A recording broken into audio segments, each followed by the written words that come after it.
Letsatsi. So people starts to wonder, what is this name Magobe Letsatsi? Well, this was the country's name. So I'm here today because there's a serious issue with the history of South Africa. As I may say South Africa, but it's Magobe. I'm gonna show you how it came about to be the name of Magobe. Right. Our story has to be told by us, because most of the time they haven't been told by us. They have been told by somebody for us. That's your European concept. It's a critical to look at the Southern Africa historical past. The history of Southern Africa is so confused and misleading that it will blur your vision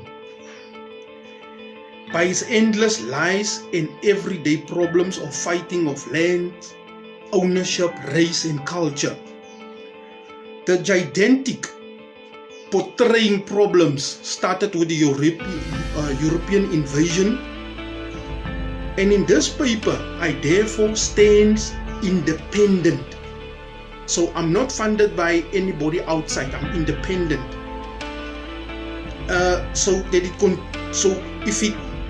Why I'm independent? If it contradicted my culture, then let it be. It has been recorded as an early lie, then this records will be set straight and will identify who is the original people or the original inhabitants of this country. In this paper, it brings an end to the lie, or will we continue to live a lie? And these lies will continue, flow over to the future of the new generation, and it becomes a plague. I was apprehensive at first, but once I got started on my research, I became excited of the story, and I want to tell you this story. So this story started 10 years ago. So it's now 10 years in completion now. And that's why I'm here today to give you the full history of Magobe, not Southern Africa. But in between I'll use the name Southern Africa, but maybe I'll say Magobe in brackets. But Magobe should be in the name, and then Southern Africa should be in brackets, because that's the corrupt version. I'm grateful here to tell his story. His story is history. It's been split. So it's his story for history.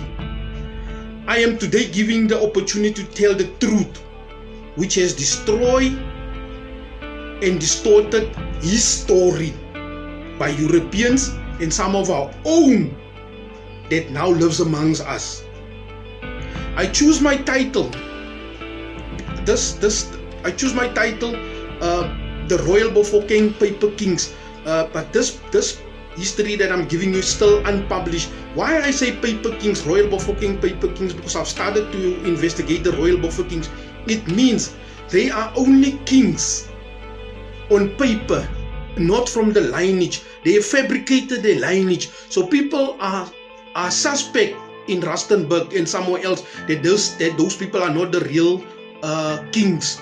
But in this document, if you follow me, I won't reveal it now, but as we go along, you'll get a full story of why they are not the kings.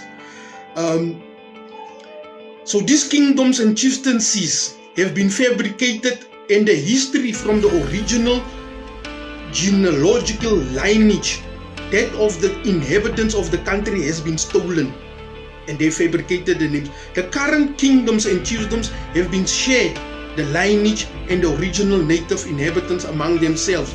These tribes herewith identifies are invaders to this country, and today they hide in their costumes as Tswanas, Sothos, Zulus. But the paper here will unmark. I will take that mask off and reveal the people's true identity.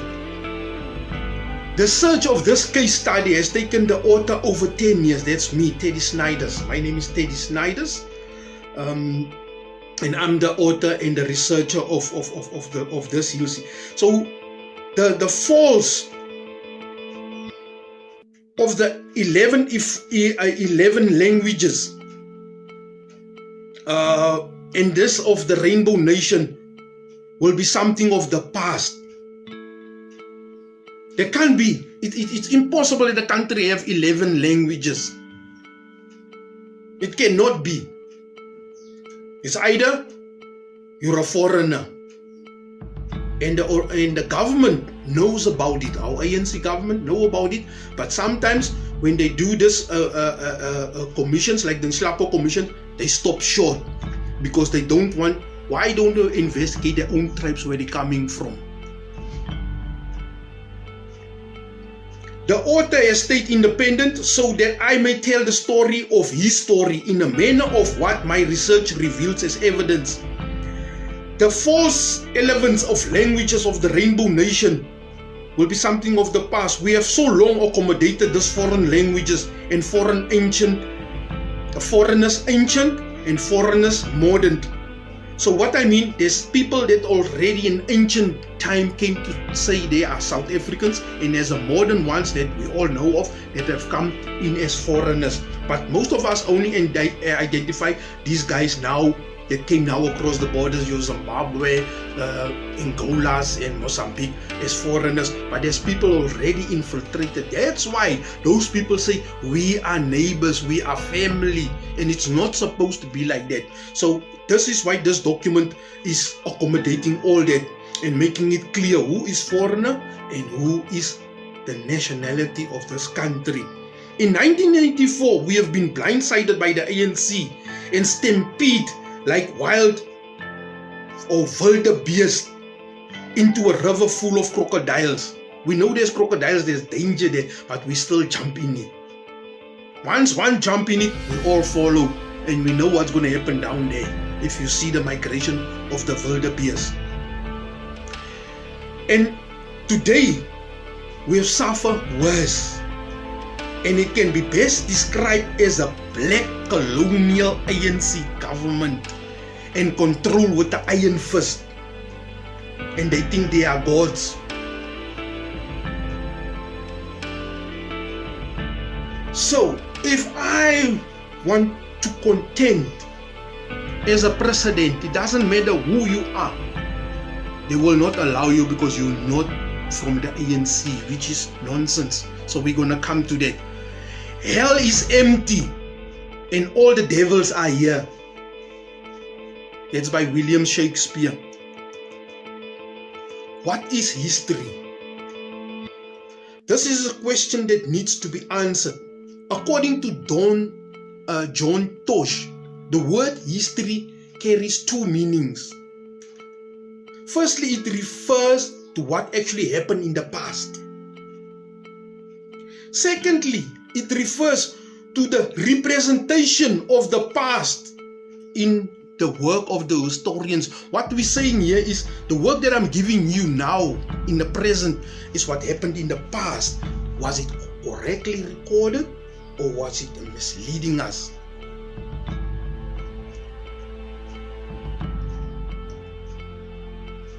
So life must be understood backwards, but it must live forwards. That means the kings and queens that was ruling that time, the family lineage should be ruled in the present, not the other way around.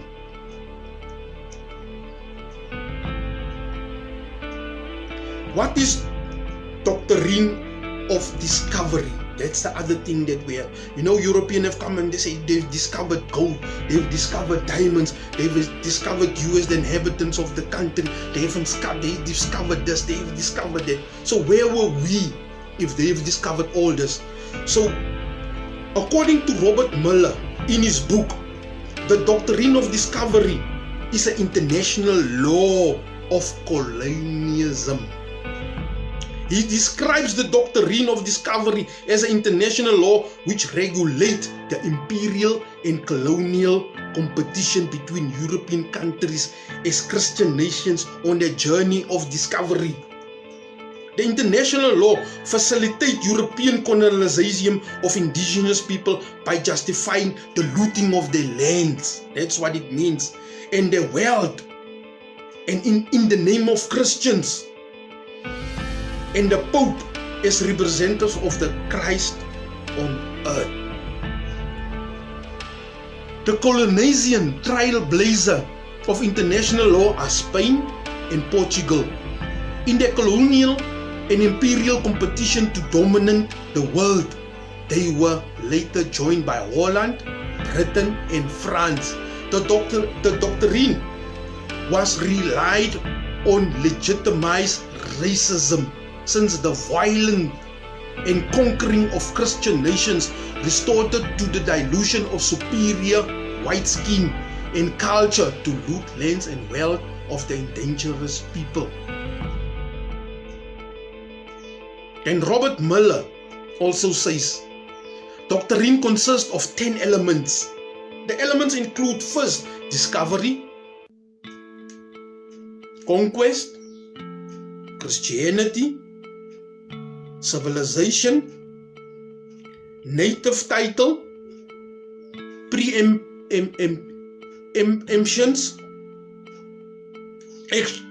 actual occupations, and then possession, limit indigenous sovereignty and commercial rights, and terra nullius. So what they've come is, they've come in here and they've given you these foreign names. African, Bantu, Hottentots, Bushman, and you just name it, and it continues. And once they've done that, they start divide and conquer. When the Portuguese, through colonized conquerors like Vasco da Gama arrived in South Africa, they give the countries their different names. They came here. If I need to put on the Portuguese name, Natal, it's not Natal, it's Natalia. And Natalia in Portuguese means Christmas. They discovered Natalia or Natal on Christmas Day. So you must be careful what we are about to accept our country's name. So this is to the government of the ANC, European countries, and all that regarding the history that they've put in our mouth. So we must just swallow it, and it's in academy, and it's in universities, and it's in its schools. They must stop lying, or they must stop telling lies about history or our history. And in return, we will stop lying or stop telling the truth about them.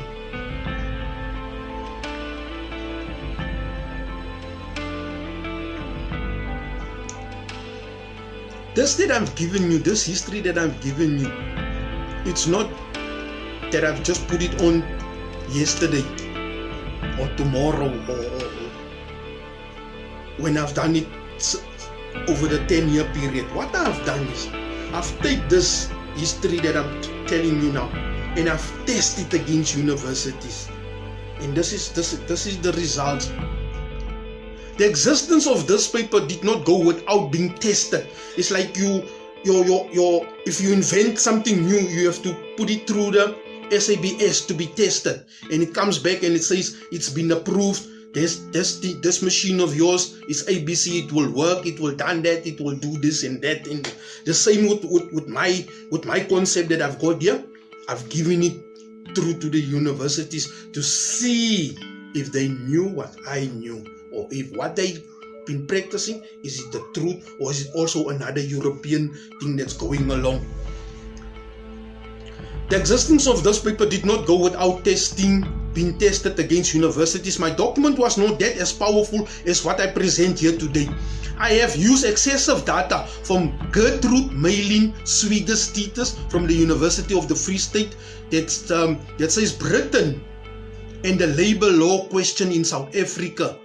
And this document was signed off by Professor Andre Wessels in the University of the Free State. So what I have done is, because I had a question regarding the Tswana people, so they are more or less in the area of Lesotho and Free State. They more or less, the people is there.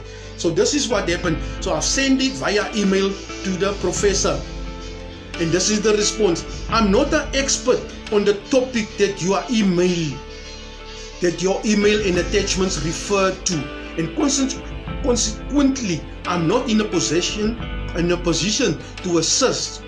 I'm also not head of the Department of History and thus not in position to take the matter further with other members of the Department of History. However, I have forwarded your email as well as the attachment to the head of the department, namely Dr. Clement Masakure. It is for him to decide whether he wishes to take your question to the department, albeit I do not know whether anyone else will be in a position to assist. We have our field of expertise. Perhaps Dr. Masakure will refer your email to the Center for African Human Studies at the University of Free State, or you could contact him direct. So there already. So what happened? I'm grateful for the Professor Wessels. He have sent it through to Dr. Masakure on my behalf, and this is the response from Dr. Clement Masakure, senior lecturer, history faculty of humanities. And this is what he says to me with the response. Going through your document, I cannot think of someone who is an expert in this subject matter in the department. However, I'm forwarding this document to a colleague who is not a full-time in the department at this moment. He might know someone who can help.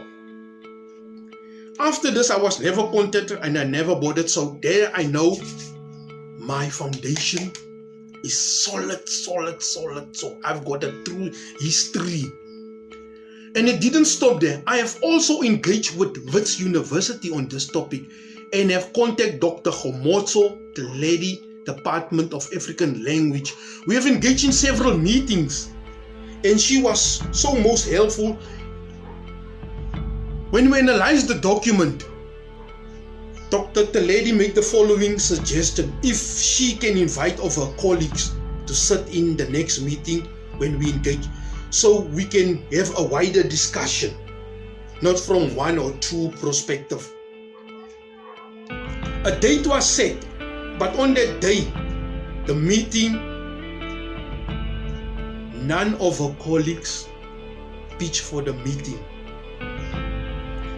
At that time, Dr. Teledi contacted another colleague of her that is a historian at Wits University. But he had a lame excuse that he only is familiar with Ndebele history. But our history itself, it got Ndebele history, which is Mzilikazi. So we were supposed to come and listen. And even when I've mentioned that the history of Mshweshwe, there was a guy that was from Lesotho or were familiar with that history, and even he didn't preach. Archaeologists didn't preach. So now, with this history that I've got, it makes me the expert. My history is the blueprint of Magobe Letsatsi, in brackets, Southern Africa. And this history needs to be told or needs to be input into schools and universities alike. Now, what I'm going to do now, the final interpretation of African history is the responsibility of scholars of African descent. That's by Johan Hendrik Clark. It means we have to have the final say in our history, not European, because all our, how can I say, people that owns the history of South Africa is in Europe. They own the true history. So now we are here, but now, as we say, everybody now must remember, we say we have to document the history on ourselves. So no, here I am. See what's going to happen now. People is going to swear at me, they're going to yell at me, right? Now, let's see what's going to happen now with the next kind of history.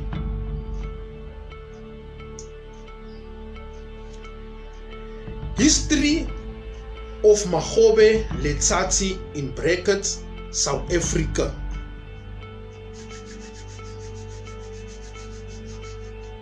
In one respect, archaeologists have not served historians of Magobe Letsatsi in brackets Southern Africa well. Must I repeat it? In one respect, archaeologists have not served historians of Southern Africa well. The historians' tendency to ignore all but the most recent history has been compounded by the archaeologists' use of arcane terminology. Some their terms are positively misleading. The archaeologists are misleading, and there's plenty of evidence of the history of Southern Africa, of Magobe Letsatsi. It's misleading.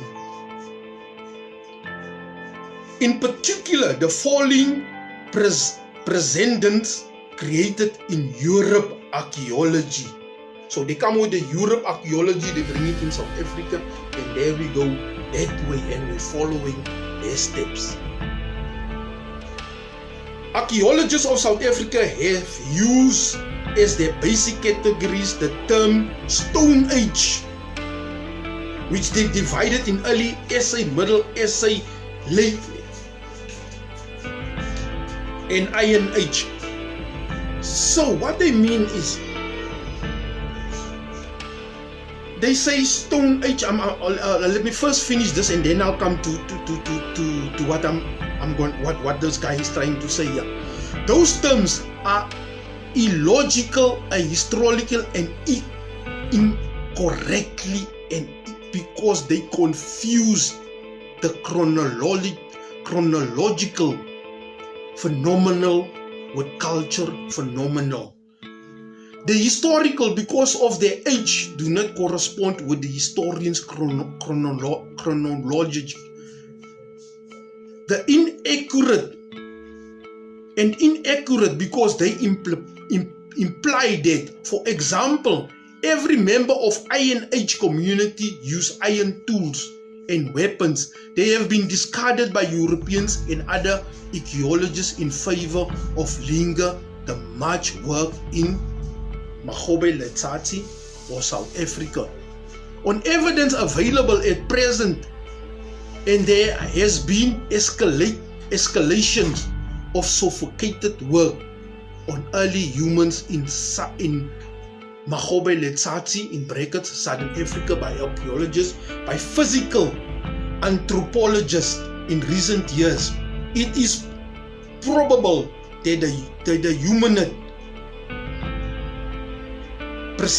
precedents of modern human originated in various parts of East and Southern Africa.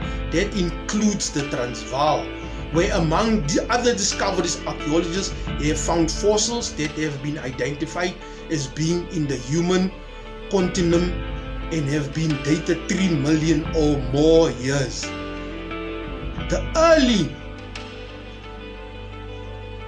The earlier fossils that have been discovered anywhere in the world, that the same physical anthropologists attributed to modern Homo sapiens came from Classis River mouth in the Eastern Cape province and border cave of the Natal Swazi border, which they have dated more than 50,000 years ago. This is what they say. You remember they have said that we are, the archaeologists have done sin to us. Sorry for going out of the video, but you remember this page, and it's still practiced at universities that we are apes, that we come from the people. We were first apes and then we become people, because we have got chimpanzees here and we've got gorillas, so they classified us here. We're coming from the apes, which is nonsense. Which is nonsense. If you come from an ape, then I'm not coming from an ape.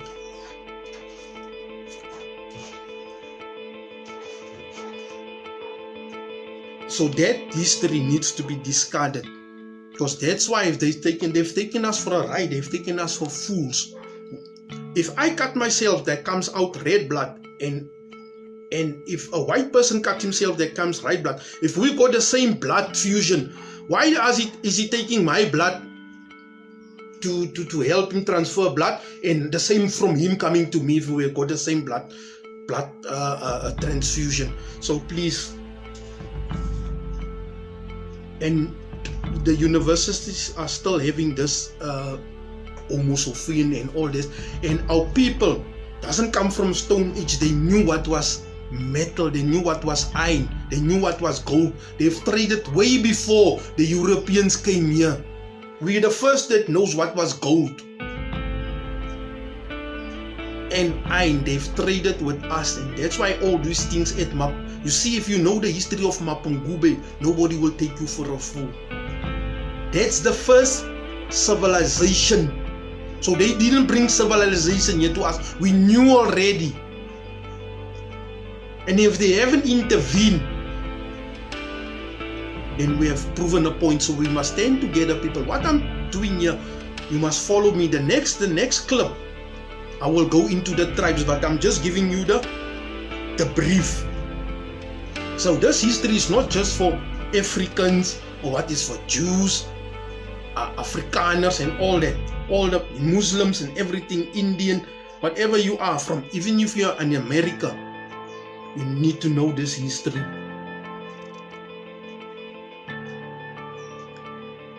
Right now, what I want to emphasize now is how we became South Africa. Just give me a moment there. There is two things. I've created a diagram here. I know it will be upside down, but this is the diagram. In this diagram,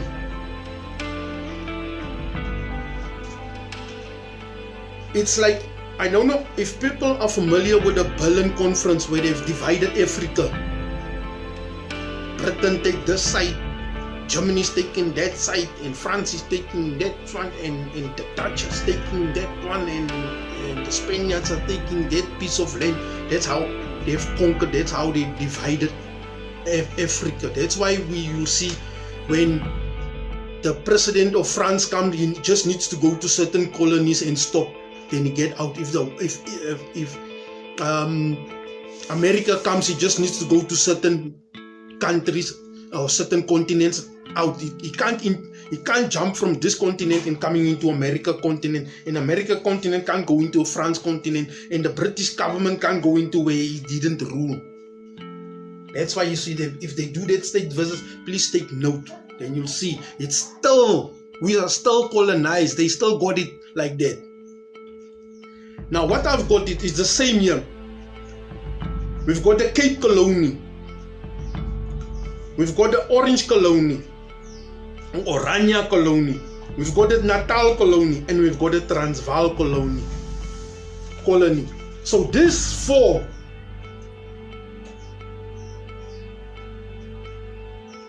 became the Union of South Africa.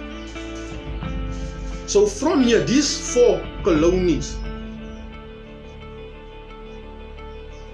Britain or the British, some mix with English here in between, and Afrikaners and all that, they came together. Then they draw up a constitution. This is where I'm going to now. They draw up the constitution. And then from here, they take it to the Queen of England, to Britain. Then they go sit there, then they negotiate, and they say that constitution is accepted. And then they came to say, okay, the name will be Afrika, or the Union of South Africa. It's not your ancestors' name. You are not an African. It comes from Europe. Africa, the name Africa comes from Europe. It's not here. This is not Africa. This is not South Africa. The only place that's supposed to be called Africa is Tanzania. It's a Roman word. I'll come back to that one before we close down. So this is where it became. So in the Cape, there's unrecorded genocide and slavery here in this country. In the Natal, in the Cape Colony, they say it's a smallpox that has extincted people. They've killed the people. Don't believe it. The Dutch and the British people have killed you and enslaved you. That's why they got the biggest winelands and the biggest farmlands and the biggest this. This is your land. But what I'm saying is, I can't intervene in the Cape. The Magobe can't intervene in the Cape. We are not part of that. We don't claim that. Natal, again, the British have killed the original people there. And this is not a Zulu land, but I'll come to that. I'll give you why. This is not a Zulu land. This is not the Zulu occupation. The original people have been killed. And then they use this phenomenon to say it's the Defekane. The Defekane War. Now let me just emphasize on that word. They say in Zulu, it's the Mefekane War.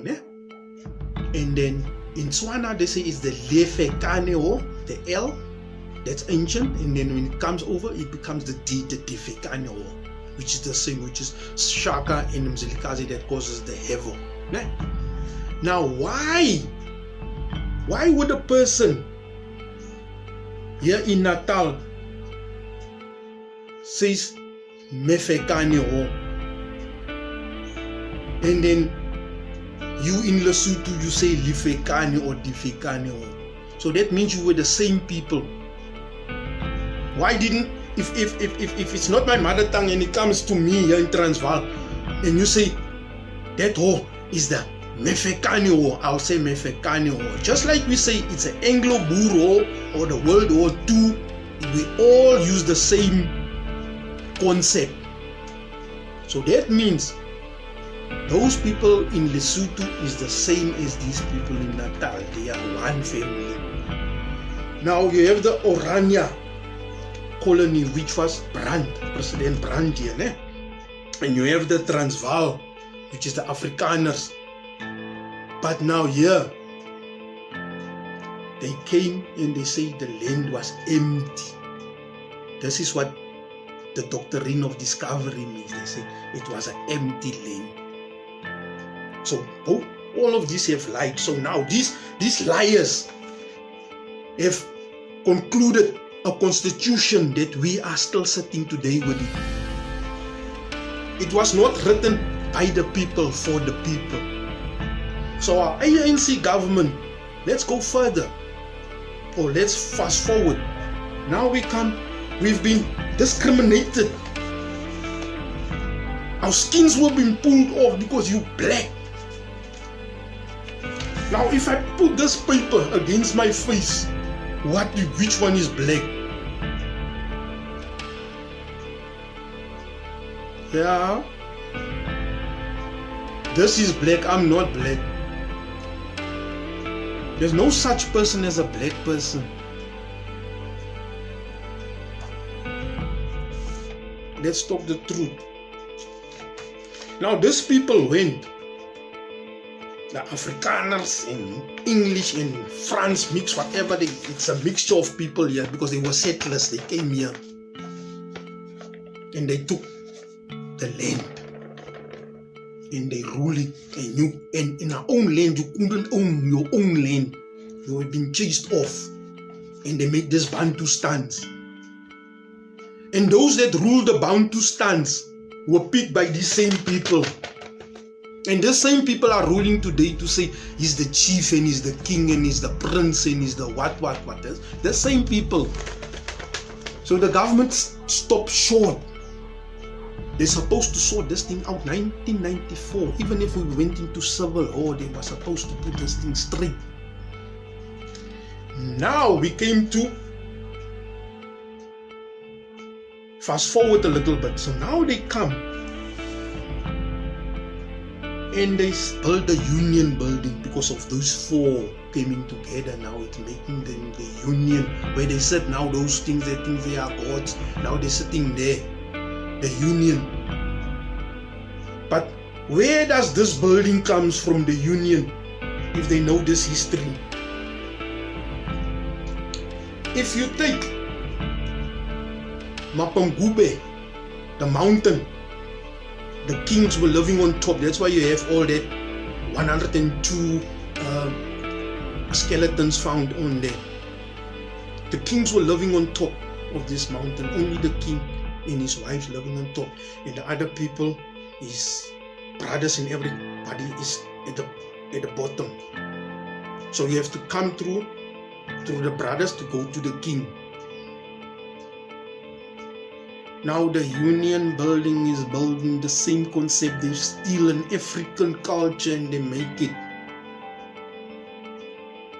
And then there you sit now and you say you are black and you are African and you are from this and that. Then not far from Magobe is another building.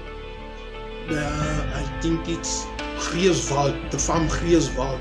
There's another, some kind of a mountain there.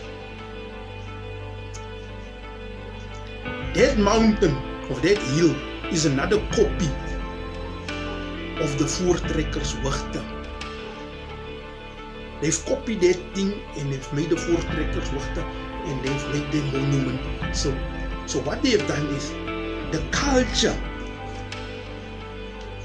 If this is the inhabitants' culture, they've closed it.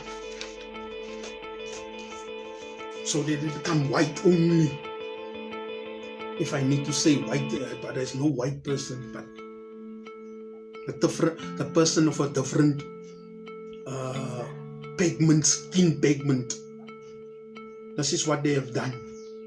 So now I'm blowing this off and the real history comes alive. This is the real history, not black, but the real history is coming in this concept.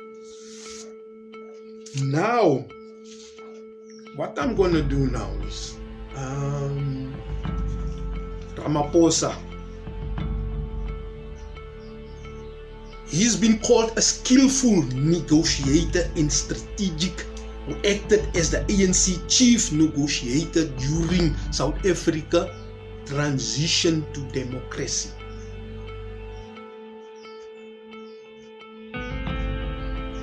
Ramaphosa built up the biggest and most powerful trade union in the country, the National Union of Mine Workers, NUM. He played a crucial role with Rolf Meyer of the National Party, the apartheid ruling government, during the negotiation. Now these people have ripped off our face.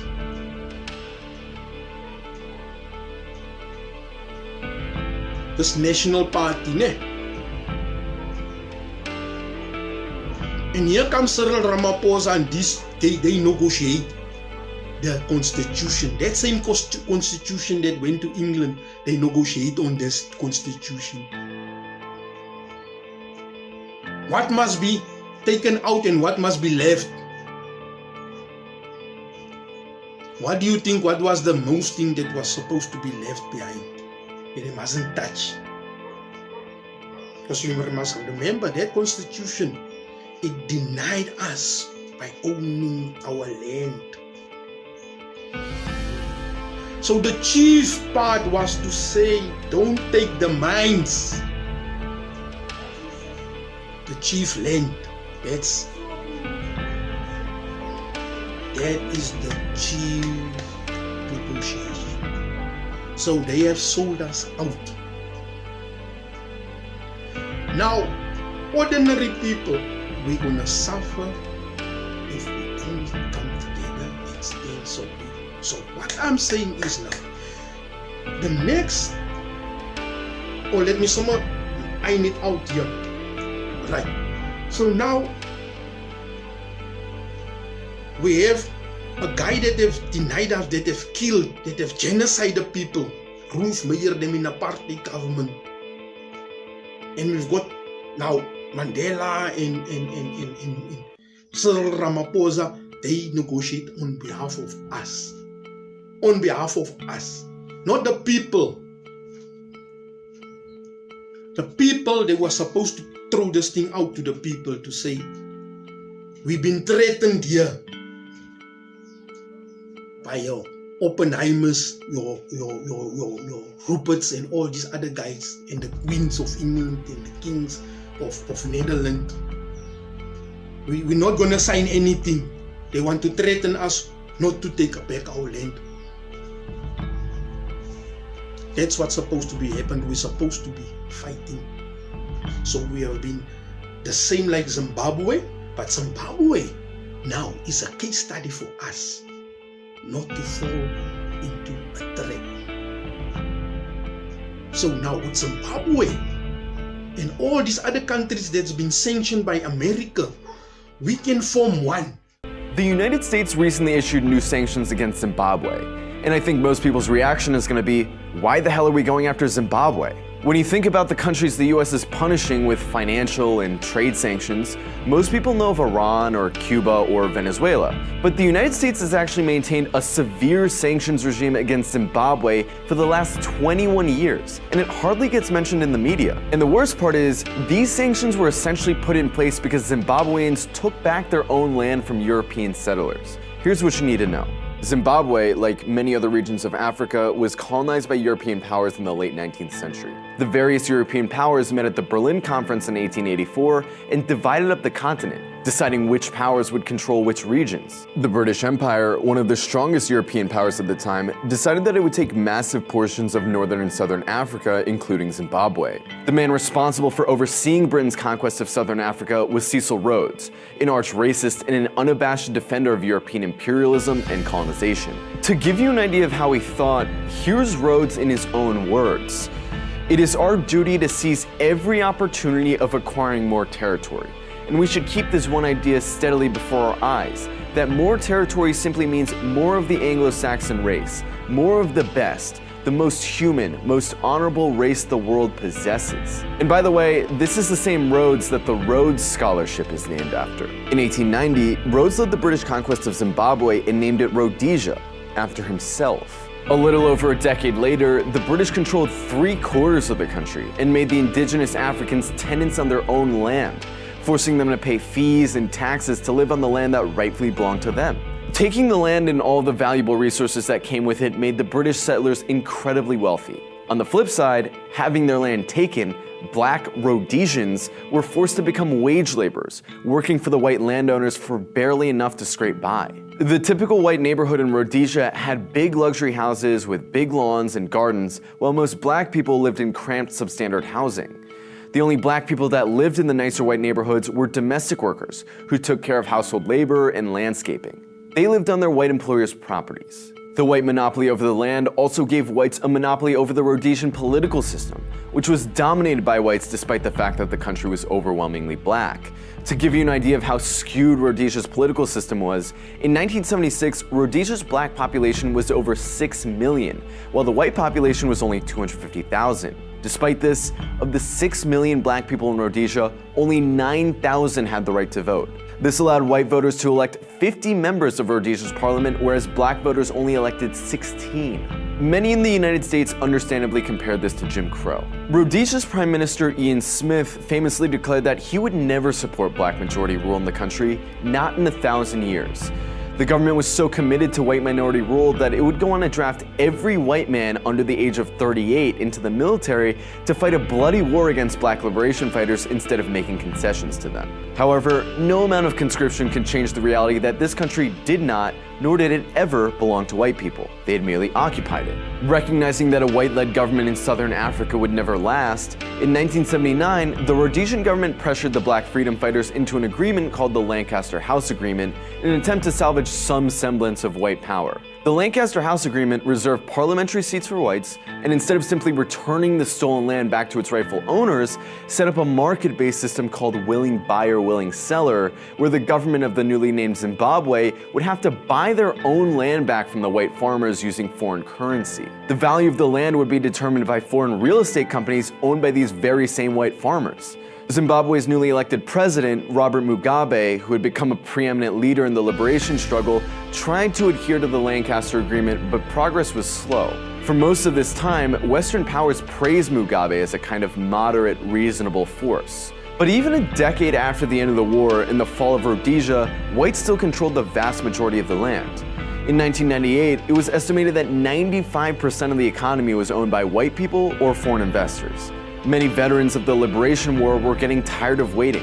After all, they had risked their lives for this land, and they were beginning to feel that all of that fighting had been for nothing.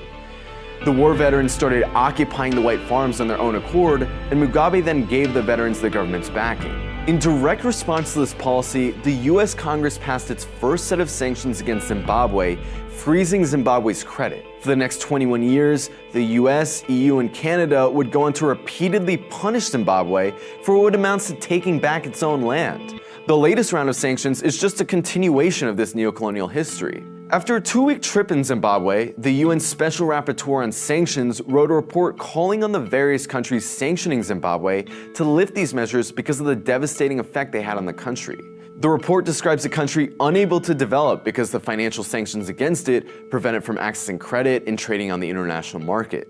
The report states that financial restrictions prevent Zimbabwe from importing new technology and spare parts, which has rendered much of its health, transportation, energy, water, and other critical infrastructure obsolete. These policies have created a crisis of food insecurity, with over 7 million Zimbabweans going hungry in a country of 15 million, as well as a crisis of disease due to Zimbabwe's inability to import parts needed to clean its own water. The sanctions against Zimbabwe's state-owned companies have deprived Zimbabwe of revenue that it needs to fund essential services. In total, it's estimated that sanctions have deprived Zimbabwe of over $100 billion worth of aid and loans since 2001, a sum 4 times greater than the country's GDP. The Western media still demonizes Zimbabwe as a country that's apparently racist against whites for having expropriated the land they stole. They mock Zimbabwe and the land reform, saying that it's what made Zimbabwe poor, completely leaving out any mention of the crushing sanctions designed to strangle Zimbabwe's economy.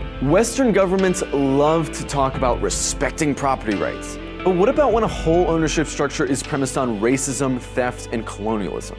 It's obvious that the real right is African people's right to reclaim ownership over what was always theirs. So let's be clear, this is not about human rights or corruption. Never has been. Whether it's the Berlin Conference, sanctions against Zimbabwe, the war on Libya, or AFRICOM's expansion, it's always been about punishing any African country that defies Western powers. Oh, not one, but we can trade amongst each other and cut Europe off. Stop the wars. It's a European thing. Stop it. And then we negotiate and trade amongst us here and cut Europe off. Then we'll start manufacturing our own things and we'll mine ourselves. Because when I say Magobe Letsatsi, you will see where I'm going to. As I say, if you understand the history of Magobe, then you know history. Now we have, like I say, we have two negotiations here. Ne? Somebody that, and if Cyril wants to talk with the ANC, because now the people like to say, hands off our president, hands off our minister, hands off our this. But now you're protecting a foreigner. Why don't you ask? I'll later go on to this document. I'm calling it the top secret. The minutes of a special meeting held at 10 Bompas on the 12th of March 2015. Come I tell you who's present in the meeting? Cyril Ramaphosa, Ivan Glasenberg, Johan Moelman, Johan Rupert, Dave Bruce, Trevor Manuel. The status of the meeting presenting before the forum meeting classified. It's classified, highly confidential. Ask him what was the meeting there before I give you this document. Ask him. Right, so that's where the Ruperts come into the whole thing. Then you have Standlib, which is a Standard Bank division of the fund, and then you have Future Grow, which is the old mutual, which has been implicated into money laundering in Britain. Yeah, which is why I wanted the name of the guy that was investigating. Then you have the masterminds, Sanlam Investment, who are the biggest beneficiaries of these monies, which ended up enriching the Motsepes. Hang on. How did that happen? The Patrice Motsepe, while his wealth originated from the monies of these monies being paid to Sanlam. He was then given a BEE state. Okay. Can I just want to spell this out, because this live stream is going to get a huge number of views, and people need to understand this. So what we're saying is that the money from someone's private pension estate, or their estate, has basically been hijacked, put into these different funds, and then the profits from that money has been paid to people like Patrice Motsepe, Cyril Ramaphosa, all the other ANC mafia, to help them acquire shares in companies and basically become billionaires and millionaires. Is that correct? Absolutely, Scott. What I'm saying is that all the ANC, or the former ANC elites, the likes of Patrice Motsepe, Ramaphosa, Tokyo Sekhwari, there's a lot of them. Well, sorry, I'm going to interrupt you again. I remember the reason Ramaphosa said he was going to stay out of politics for a while was because he was going to be building his business base. And I remember that at that time it was Johan Rupert, if it wasn't Anton Rupert, but I think it was Johan Rupert who said, now it's time for Ramaphosa to come in because he's a very wealthy man and he's not going to screw things up. These people have killed us. They have denied us everything. And your father, your mother's father, and your ancestors, my father, my ancestors, they were removed from here and from Sapphire Town to I don't know what's town, in this town, in Soweto town, and we were just removed and shoved backwards and forwards, and if we refuse they kill us and everything. There was genocide because it's a white dominance country that was running it. Now come 1994, there's a TRC commission.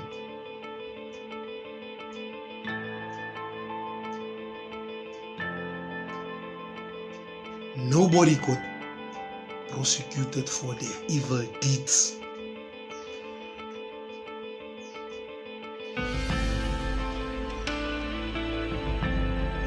Just like the same that we've got, each and every commission will run out until you die, and it will run out by itself. And that same people will sit in higher positions there as ministers of this and ministers of that and presidents of that. The same people that have sold us out. The TRC was supposed to prosecute these people.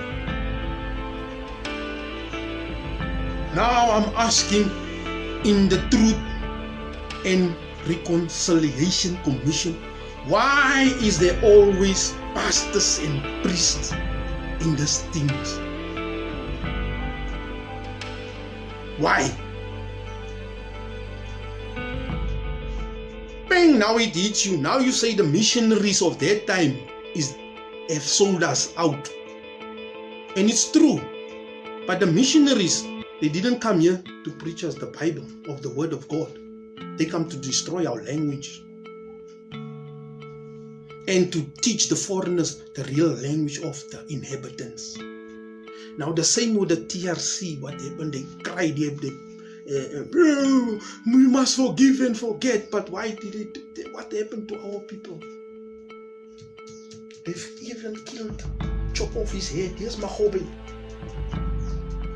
The Magobe here, Magobe, in Limpopo, Magobe's Kloof. It's not Magobo, it's Magobe's Kloof. You can go to Magobe's hotel and you'll find the brass head there, displayed there in the reception. This is the descendant of Magobe in Limpopo, of Magobe's, of Mapungube, the queen. The grave that they know, the University of Pretoria knows about this. Now come I tell you, why did they distorted this history? The University of Pretoria, with the influence, political influence of the apartheid government and your Oppenheimers, they didn't want that history to come out. Now they're owning the diamond field there, financial. The Beers Financial Gold Mine, bigger than Kimberley, produce bigger diamonds than Kimberley, which is supposed to be the owner of this, supposed to be.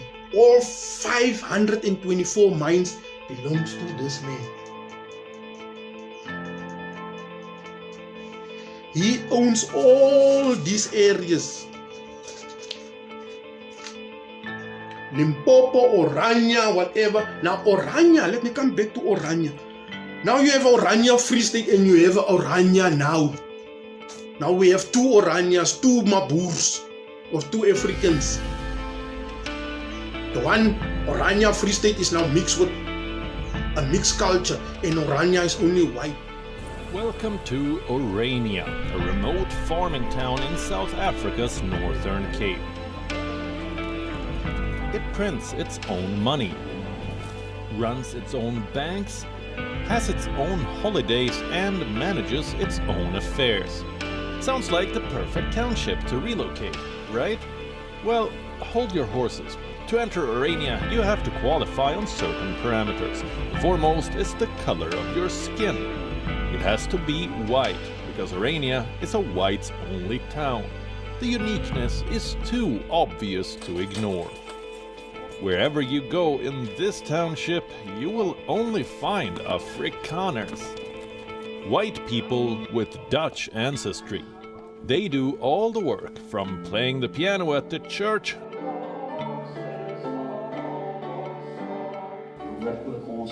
to reading out the Bible to believers, to running the kitchen at a restaurant,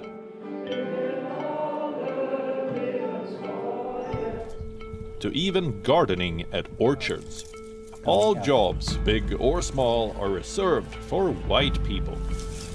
But the residents of this town insist that they're not racist. We are from Africa, that's why we call ourselves Afrikaners. We want to remain here. We also want to retain our identity. Now, to retain one's identity is not a racist impulse. We wanted to retain our identity against the English or the British imperialism also. They're even whiter than we are, much whiter.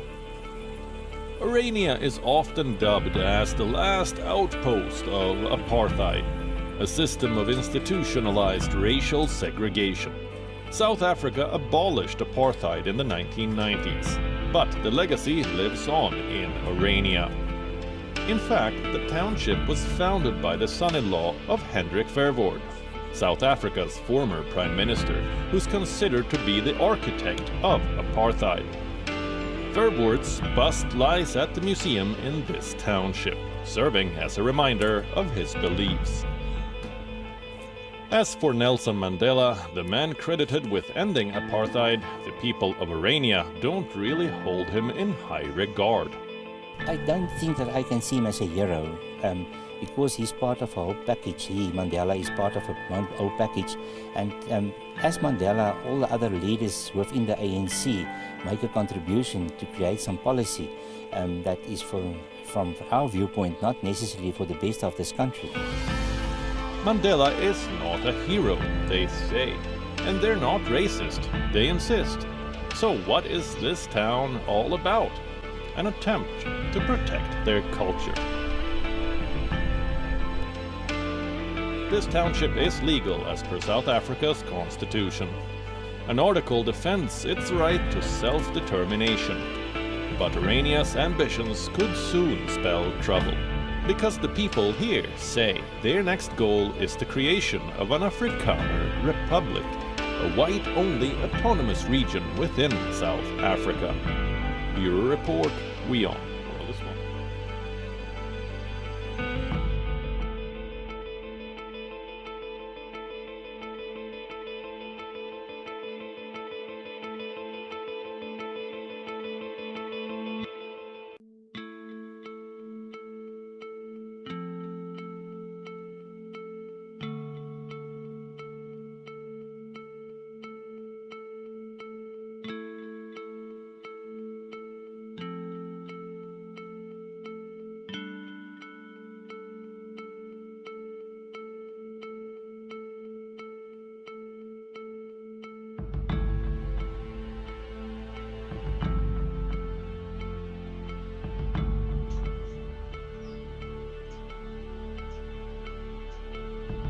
Now we must see who was there involved in those things. There can't be another Orania. That all must come down. If they don't want to come down, or they don't want blacks in any other, sorry to say blacks because there's no black person, but if they don't want other people to live amongst them, then they must go back to Orania, which is in the Netherlands. That's the color of the flag, Orania. They must go back there.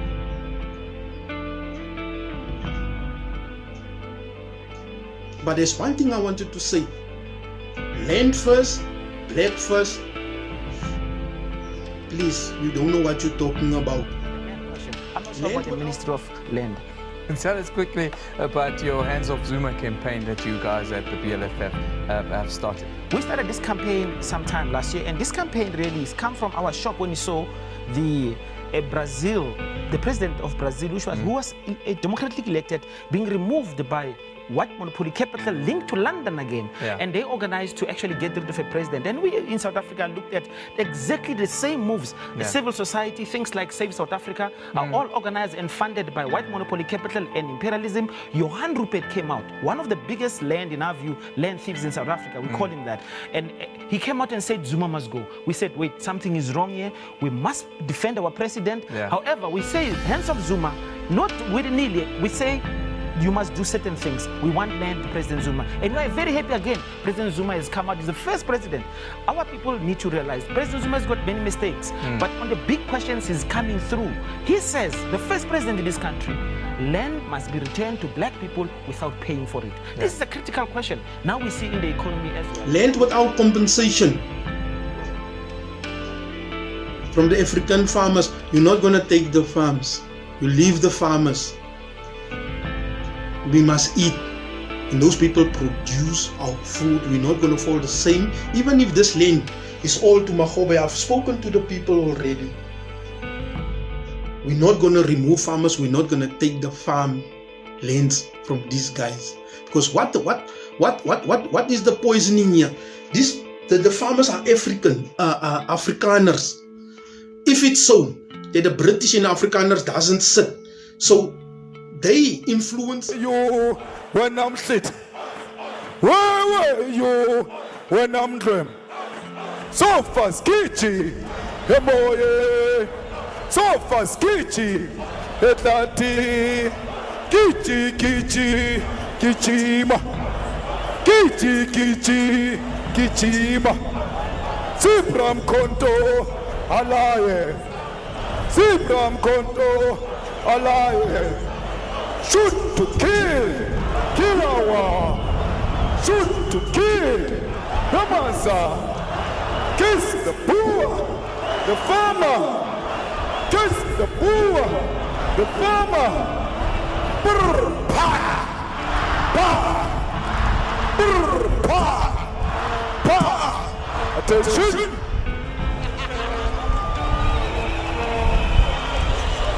They influence the people to kill the farmers. Why don't we kill the British?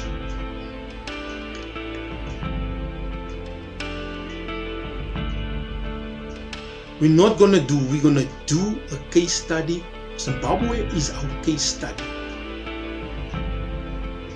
Zimbabwe needs to let the farmers go back. And then we all become one.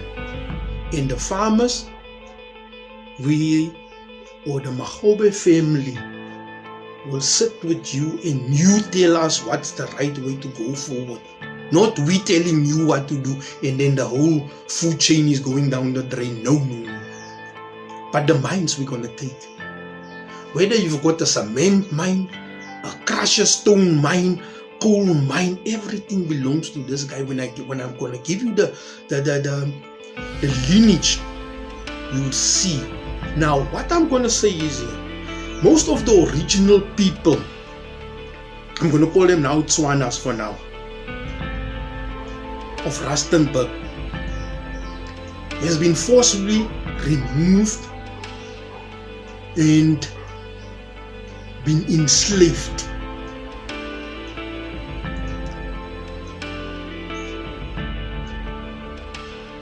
Heavily, when they have made Madikwe game reserve, when they have made Pilani game reserve, the people there have been forcibly removed and brought to Sapphire Town.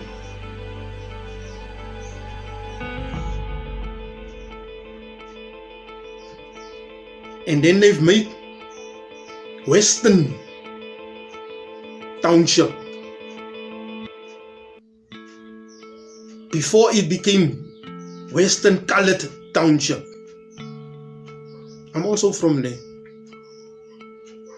So what happened where, what's the high school? Westbury.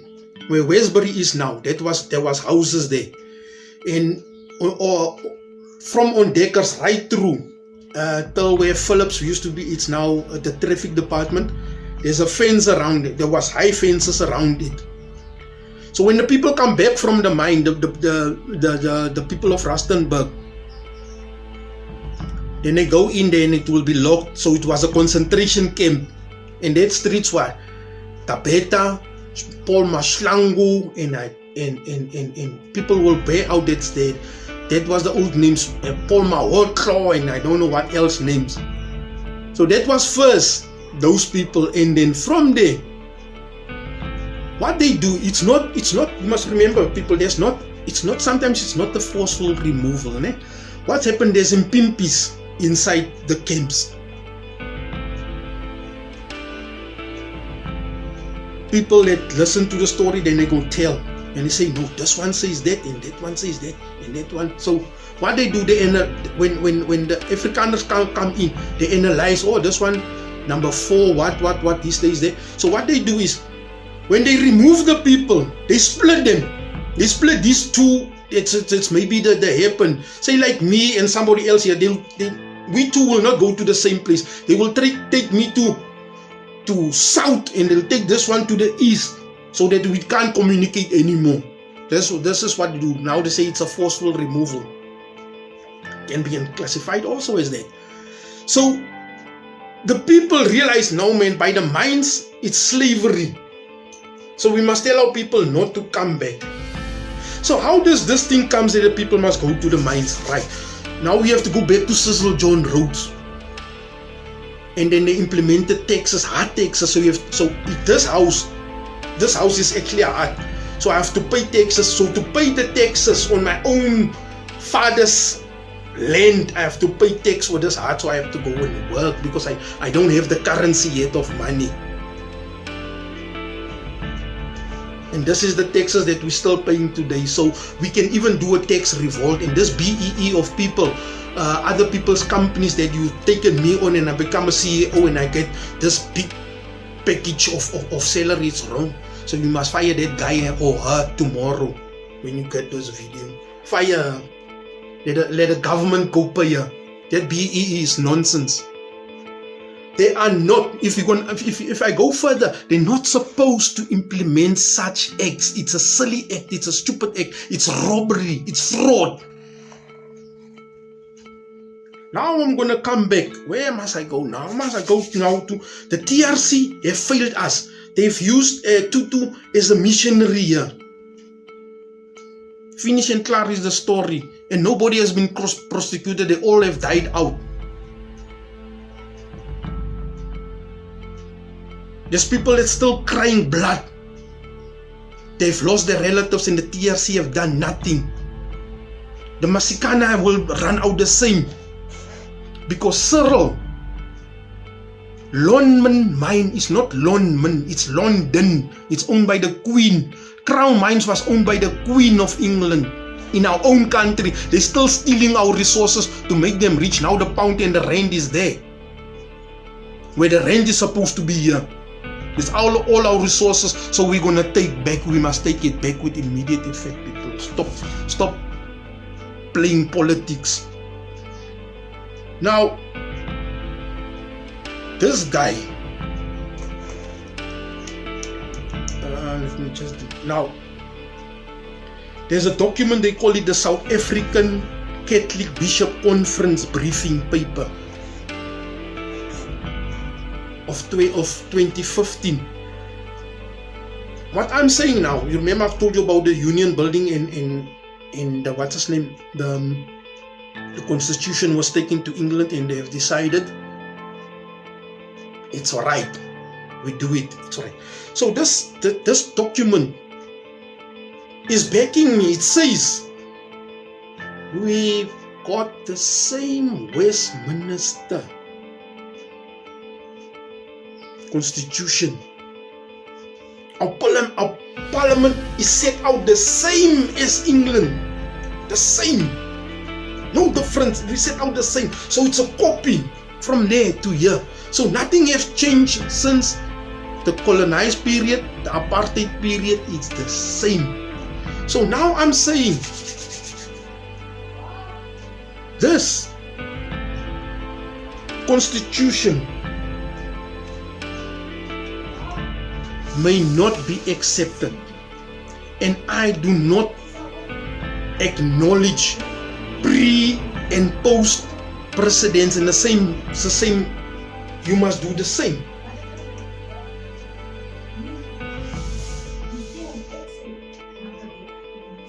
It must be the same. We mustn't acknowledge these people as precedents.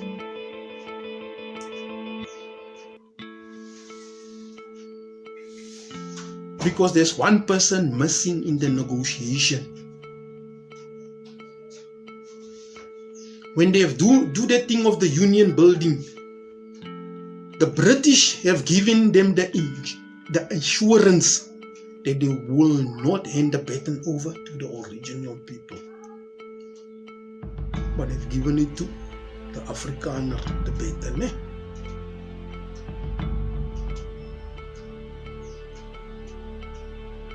So I'm not blaming Europe only, I'm not blaming the Afrikaners only, but there is people that say they are from South Africa that's now here, that's doing the same things. We haven't lost. So everybody was not supposed to be in poverty. We're not supposed to be in poverty, people. This is a kingdom. It's not a republic. We're not being recycling or being remade. Just like they've got the king and the queen there, we've got the king and the queen here.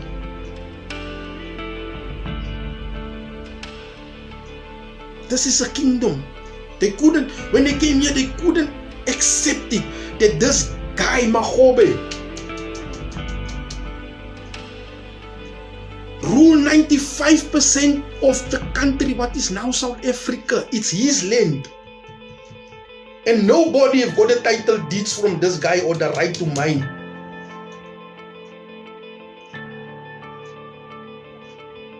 And he didn't approve the constitution. He wasn't there.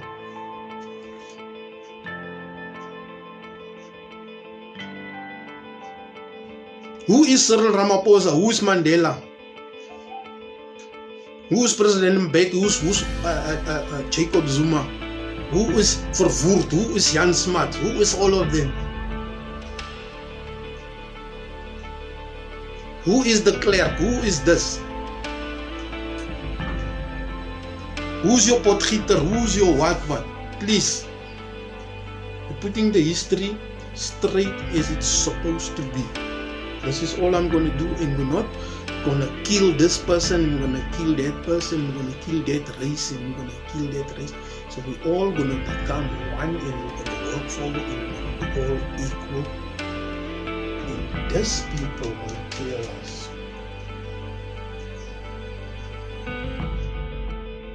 The Magobe family will tell us what to do. This Magobe family is supposed to be the richest people in the whole world. The diamonds is his. The gold is his. The cement is his. The crusher stone is his. The farmer's land is his. Where you live is his land. So there's supposed only to be one claimant of the land, and it's this man. Except the king. He doesn't claim in East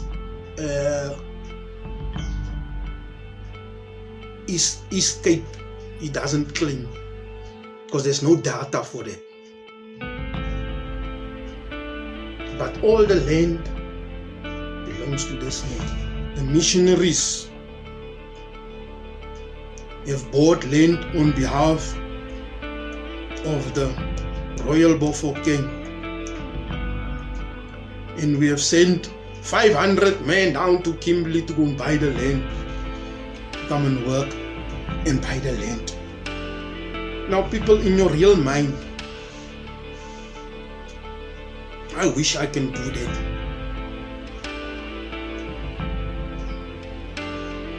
You go to work and you come and pay me 30 Snyders to go buy a car for myself. You go work and you pay me.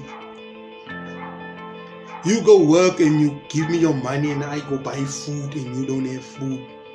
You buy me a car and you don't even have a car. It's the same what the lie is talking about. If it's then so, those 500 men, who are they?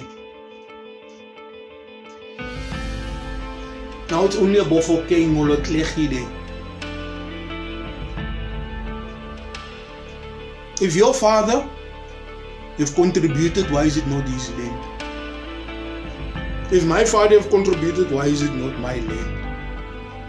If it's then so, then I'm also the king and you are also the king and that one is also the king because he's the owner of the land.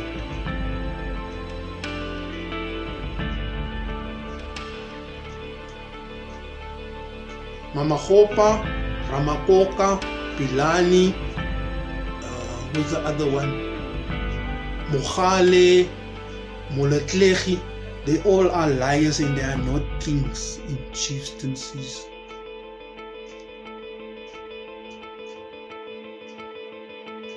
And nobody bought the land.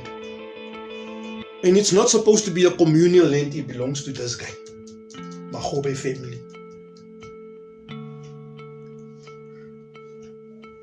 The following lands were due to be allocated to the chiefdom.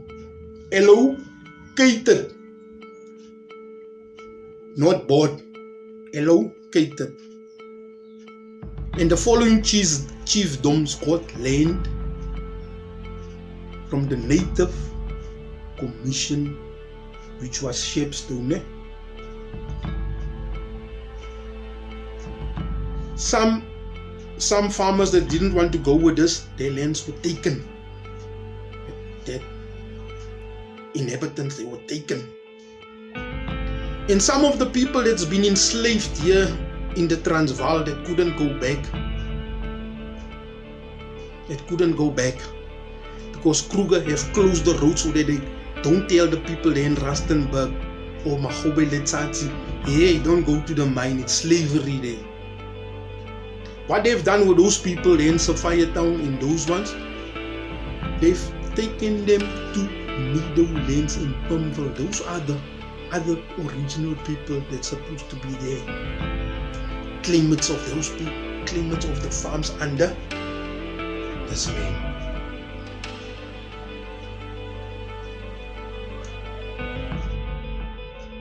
The people couldn't go back, they was relocated further. Soweto, Meadowlands, Pumville.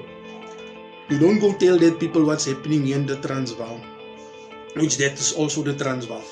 Now, the following lands were due to allocate it because they didn't have money to buy it. Then there was no money, so this wasn't going to the farm or to Kimberley to go and work. If I work for my own house, and so do you work for your own house. So now, this is what they've done. The Fokeng get 33,662 stroke 439 morgens of land. We put the beacons, that's for you. Bakwena Magopa 5,889 stroke 377 morgens of land. Mark you people live there. Bakwena Pamodisana, same 40,122 stroke 98. There's your beacons, there's your land and your people. Papong Mogale, here's your beacons of land, 26,572 stroke 399. There's your land, there's your people. Wow. But there was a catch in the whole thing. When we give you this, it becomes communal land. This man's land, now it becomes a communal land.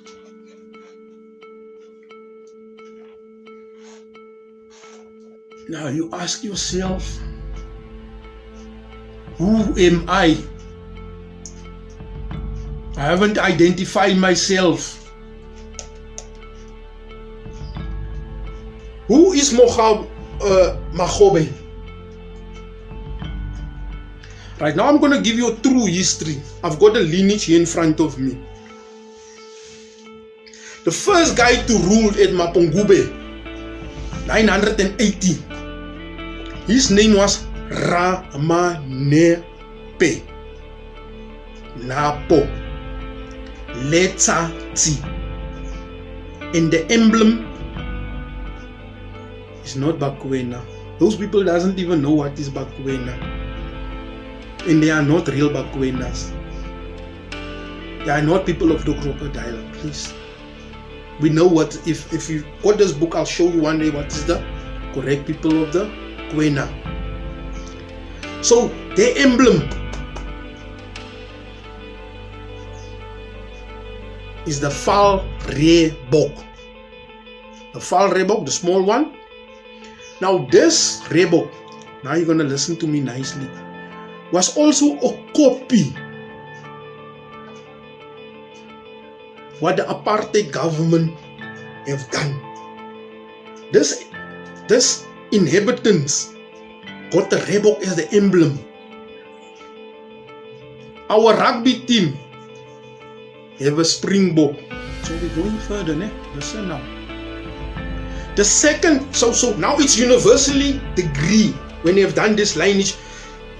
King rule generation is only 30 years. It's applied to all the tribes. Doesn't matter who you are, whether you live in Natal, when you live there, all of them got a 30-year generation. And that's universally applied. Ne? So 980 plus 30 gives me 1010. Ne? So now this next guy, the next king, he is Ra Se Te. Ra Si Te. And not like the royal Bafokeng got it, Sikete. There's no Sikete, there's no person by that name Sikete. They didn't understand the language or the dialect of the original people. They are not Tswanas. Now, what I'm going to tell you now will shock you. When Ramanape ruled,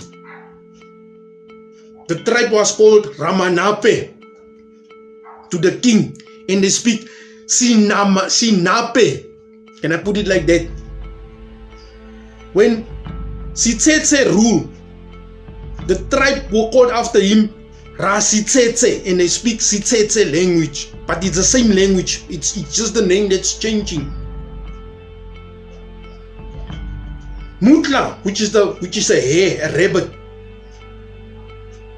Then it changed to him, so the people becomes Mutla. That's the next emblem, the rabbit. Now back to Sitsetse. Sitsetse, his surname is Mositsana, which is now Messina. And then he corrupted it further to Mosina with the M-U. M-E-M-U. So that area belongs to him. Belongs to these people. The whole of Limpopo. Limpopo is a name that came now in 1986 or 19 whatever. All these new names. Then the fourth guy, what I'm going to do, let me just jump because it's quite a long history of lineages. Let me just jump to the ones that make sense to why I say this guy owns 95% of the country that's now South Africa. This includes Swaziland, Lesotho, and Botswana. This was one confluence of country. If I take Botswana and I take the Kalahari Desert going through northwest, it's the same scent, it's the same hot climate. And if you go to Kuruman and Vryburg, it's the same conference. It was one land, one country, and this man ruling. And if you go to Botswana, you'll see this Sitsetse salt pen, which is this guy here, Sitsetse. Then we have Morara or Morara. You listening? Morara, which is the wild vine, which is the wine. Druiwe, wilde druiwe. So our people knew what was wine, and he was already in the 1100s. Now, that's these people's emblem. So now you have the two main ones. You have your Reebok, and you have your wild vine. In the Springbok, our rugby team have the Springbok, and they have the Protea, which is a copy from these guys. Right, now Royal Bafokeng, they say Ramarwa or something like that, something that you don't even know what it is. They've corrupted this name.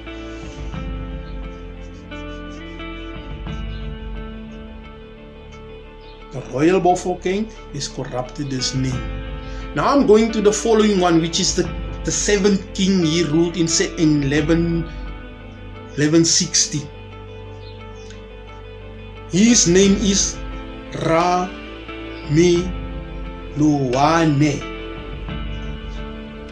Ra Mi Lo Wane. You can write it either with the L-O-A-N-E or a W-A-N-E. And that was the place or the country that is now Swaziland. That was the original name of this chief, of this king. What is now Swaziland? This is the original name. And if you go there, you'll see there's a game reserve after this guy's name. Now I'm going to the 8th king. 1119. Ramalane.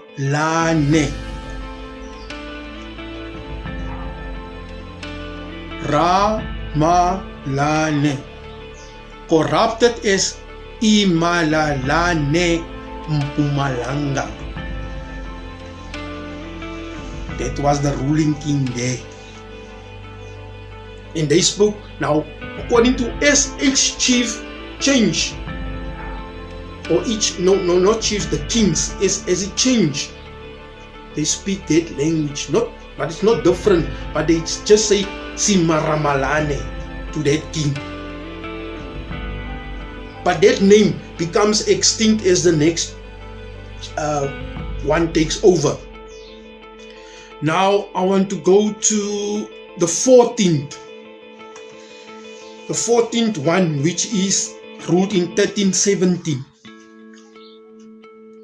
Her name, yeah, are you hearing me? Or are you listening to me? Her name is Ramekize. I'm going to put it in brackets, a female king, not a regent, a female king. She was ruling the tribe. If I'm the king and my children or my eldest child is a daughter, she becomes the ruling king. I don't go look in the second house and the third house for a son. It never happened down here. Up there in Africa, yeah, they do that. Because why? If you see what Iran is doing to the women there, they can't sit in meetings, they can't do everything. So they've adopted that culture up there. Why women can't rule. Down here, it was never like that. We have women, and you're going to see now. Women were supposed to rule. They wasn't supposed to be denoted like all these other kingships it's now here. Because they are not the original people of this country. Now, king number 16, which rules in 1413, his name is Ramapuru. Mapuru. Bapedi, you stole this name.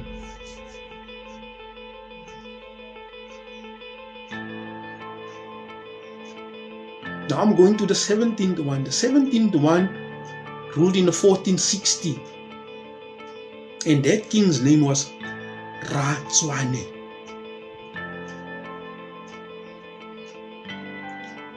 T-S-O-A-N-E, which now is written T-S-W-A-N-A, Tswana. It's not Tswana, it's Tswane.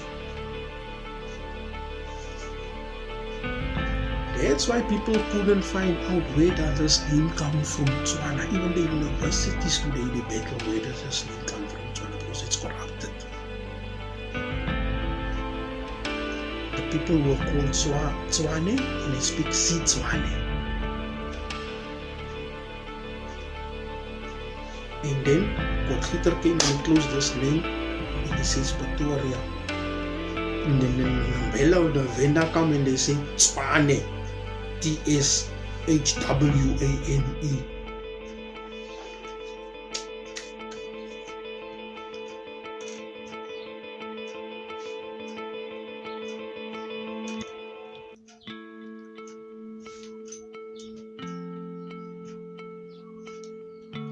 Even those ones in the Kruger National Park,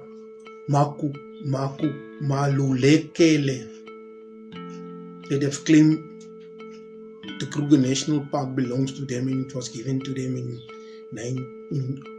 after 1994 with a fraudulent title deeds. They couldn't even say Sitsetse, they say Machete. In that one they say Makete, Sikete. And now they claim they in the vendors.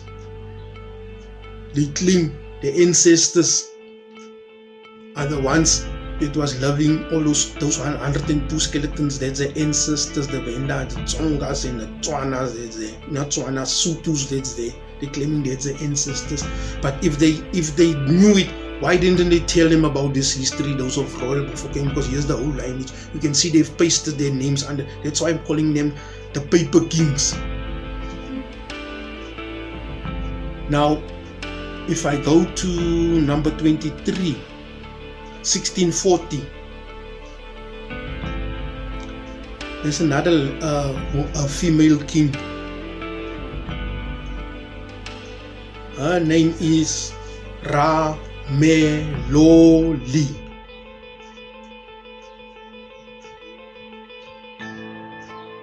What am I doing here? Meloli.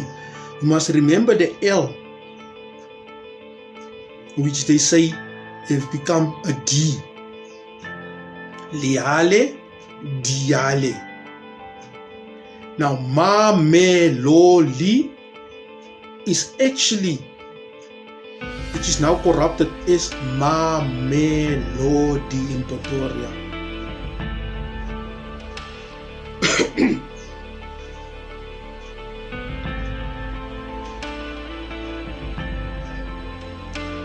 (26-1) 1730, another female, Magobe. Now we're speaking, no? So now, let me just revert back here. There's one that I want to talk about. Yeah, the 20th king, 1550. That is Rafokeng, which that place in Rustenburg should be Fokeng, and Mafeking, remember it was with the F before. That is also Fokeng. That was also his country. It was one country, or one kingdom, one state. So they couldn't spell the name, then they make it Pokeng. That's my argument came in. That's a silent F. So you can put it in Fokeng and not pronounce it Pokeng. It's Fokeng. So they didn't understand the dialect. Because umuntu lo Ndebele, mixed Zulu, mixed Tswana, they don't know what are they. So now they want to jump on the Tswana emblem because they're in Tswana country. Now this history, Magobe and Mapungube. In 1936, when they found Mapungube, there's where the golden rhino and the Chinese beads came from, the Chinese kettle and all that artifacts that's now in the University of Pretoria.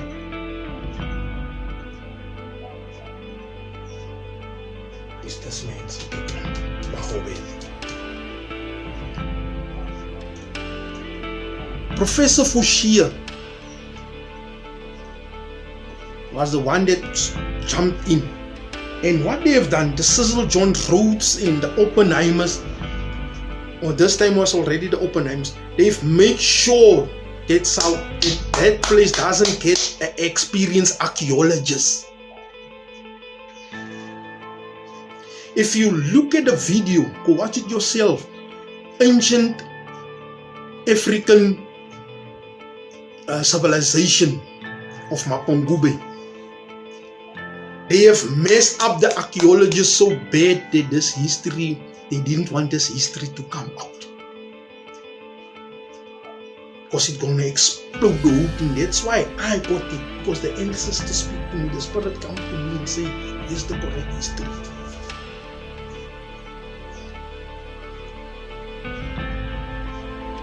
That gravesite, JS3 Magobe, the queen that was ruling in 1730. JS3 is a grave number. Now all that 102 skeletons that's nameless, here's the history, here's the lineage of who are they. The University of the Free State and the apartheid government distorted this history heavily with the Oppenheimer's involvement. The Kruger National Park, every park belongs to Magobe family, not the Oppenheimers. They hired now that thing in to the Sun Parks for 100 years illegally.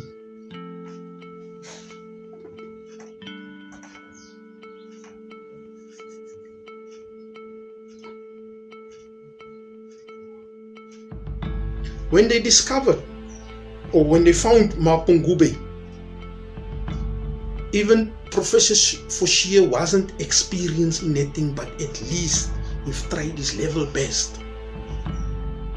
Because they thought it's gonna be a failure, but all these little things that you pick up in that history. So there was another guy that was supposed to, I can't come to that professor. He was investigating the surrounding community, and he got the information where Magobe's JS3 is laying, where's the gravesite. And with these graves, you can't just point, you have to look away and point where's the gravesite. So we point out where is this gravesite. And when they dug up there, they found this queen laying there, Magobe JS3. And not far from there, they've chopped off the king's head, Magobe, which is linked to that one. Magobe's cloth, it's his name, not Magobo. Magobe in Magobe's hall. This is the same people. Now, when Professor Fortier have conducted his archaeologist report in 1936, that report wasn't made available. It only came available after 21 years, then it get published, because all the people have already lost their memories. People there in Limpopo doesn't even know this history, and there's a lot of you that doesn't know this history.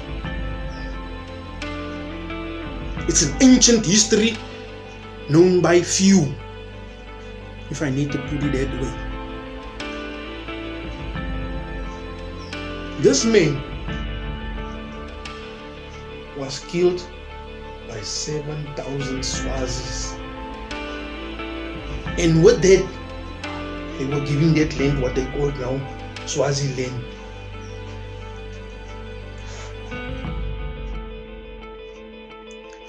Now, what I'm saying is, this lineage, as it goes, it changes. So your Tswana, your people is no more calling Tswana, your people is no more calling Bafokeng. They were supposed to be called Magobes. As you can see, with the original lineage of the kings.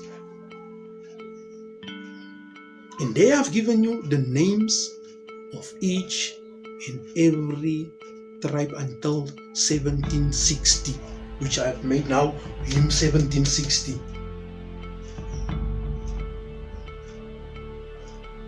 And all the people, the others that were supposed to follow, are now, their grave sites are in Rustenburg, the other Magobe's family.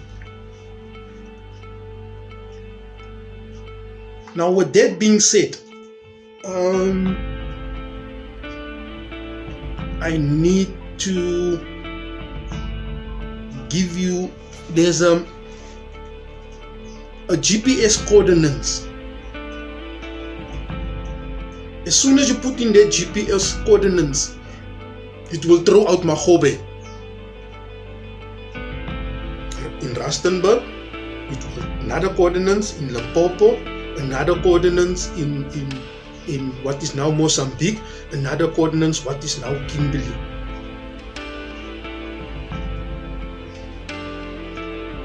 So this whole land belongs to him, except for the Cape, and the Eastern Cape doesn't belong to Magobe, because I don't have data for it. So I can't intervene there. But 95% of where it is from Mpumalanga, Limpopo, everything I've given you now, the lineage in the CC. So what I'm saying, the constitution is unconstitutional. We can't accept it. We can't even appoint, we can't accept this as president. So there won't be an election of 2024 unless this is first sorted out. And I guarantee you, the people, all your backlogs and this inch of electrical bills will scrape it. We'll all start up fresh and run from the start. If the 100 meters, if we run 100 meters, we all start by the start. You can't start by 0 and that one is already by 99 is going to win the race. That's why we have so much poverty. And the tax thing, we'll negotiate it if we're going to continue with tax. If Dubai have a tax-free country, why don't we have a tax-free? We're paying for nonsense for these people. The ministers of this and the ministers, when they're riding 10, 15 convoys for what? A minister of this and a minister of this and a traditional healer of this. If you're a Jew, why do you need this traditional healer? If you're a Muslim, why do you need a traditional healer? The king used to have his own traditional healer here. In this traditional healer, it's not a tradition, it's somebody that's special. That the ancestors is speaking to. You can't just have anybody that's a traditional healer. Or it's a spiritual healer. It doesn't work like that. So the next clip that we're gonna do is we're going through the kingships. We're going to expose them one by one as we go. But this is still an unpublished document because I don't have funds to do it. I'm unemployed, but this is the best way to get the message across. And if you're going to follow what I'm saying, we're going to be better off. Better persons, everybody, nobody's going to be left behind. You must remember there's 527 of 24 mines that belongs to this man. So we can do it. We can bring back the manufacturing, our own steel, which we've got here, the minerals. We bring back the textile, which your mother and your mothers have worked before. Now they're unemployed because the textile is gone. Everything comes from China, and we neglect our people here because they decided for us what is best. It looks like we can't do nothing. That's why they say we discover. And it's time that I know there's smart people. There's smart people out there, and it doesn't matter where you're coming from, where you are, or who you are. You are part of this government. If you've got the experience to build a car, then you build that car. I can't bring in my brother from how they work this apart. This government. I'll bring in my brother that was a comrade. He must build us a car. Then a car can't even go in reverse. It goes sideways. His car is building is walking like a crab, sideways instead of going forward. That's why our country is so messed up. This will be, if the Magobe rules, it will be a tax-free country, because you can't pay tax. When you go on pension, they take more of you pay tax all of your life, your 60 years of lifespan. Then you must still pay tax on your retirement funds. It's pure nonsense. That's why we're going backwards. BEE must go. I'm inviting all our smart people overseas. Come back, assist us, assist me, fund me. Let us go forward and do this thing. Let's get the court case. Because this is not just a history, it's a court case. This thing must go to court. even if we don't, but what I'm saying is we're not going to trial this thing here in South Africa because it's too corrupt and it's going to take too long and I'm going to die out and you're going to die out. It's following me. We're taking it to a neutral country. Here's the document. They must present against this document. Now, what I'm saying, why I denied all this to be presidents, if I need to talk about the current one, if we look at this name Venda means sales, merchant. That's a Portuguese word. And there's Mapongwe, which is a French word which means middleman. And these names originate from the Gabon slave trade. So the vendors were selling the people up there. Now if you look at this name Mapongube, you see that name comes from up there, and from there when they came down the east coast, they went into what is now Tanzania. That was Tanganyika. And you'll see the first king, which they say is Tambangania. It's from that same name.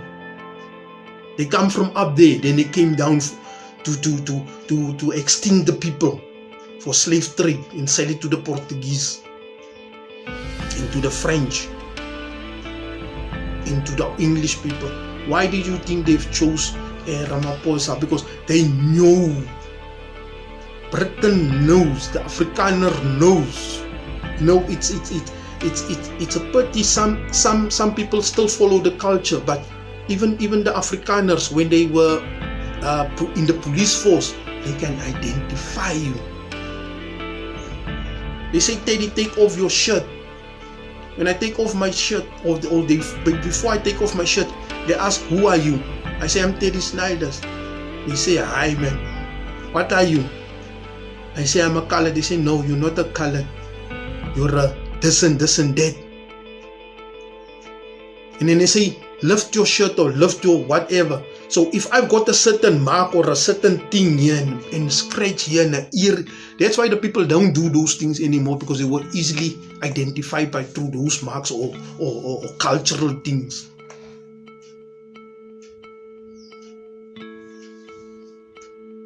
That's how clever they was. We will fall, but we have already fallen. There's nothing to be scared anymore. So even the banks are so crooked, especially when we've got these private bankers, your JP Morgan and all these other ones. They taking the money out of here and take it to the European countries. There's no monitor or there's no auditing for these companies. That's why you can find out this guy just go, he picks up and he goes. How can he pick up and he goes? And how did he get all this money over there? Now, the time when I've done this history, I wanted the Oppenheimer's email address, and I went to Main Street, Anglo-American. When I got there, greet, polite, everything, and I asked, is it possible that you can help me to get I don't want a telephone number, I want the email address for the Oppenheimers so that I want to send an email to them. Then the guy on the other side said to me, I cannot do that. I asked why. He says, because this is no more the Oppenheimers. I say, what are you talking about? They say, this is the British, it's now owned by the British government. Not the British, sorry, the Botswana government. The Botswana government own mines here in our country, which I even do not acknowledge them, because it's Magobe's country. I do not acknowledge the Lesotho government. It's Magobe's country. I do not acknowledge the Swaziland government, because it's Magobe's country. So in here, I also don't acknowledge acknowledge these governments. So you can come, we can sit and you can see for yourself where I'm going to do the next video. So the vendor, Cyril is a descendant of a vendor. He can't not sit a government position. They've done us bad. From Gabon till here, they've done bad. With that, it's not just catching people, taking them to slave, but people that refuse got killed. And it's for those are now called African Americans in African this and African this and working in plantation plants and all this. And we've got new names. And we battle today to break through these constitutions. If it's not done by the people, for the people. My contact details.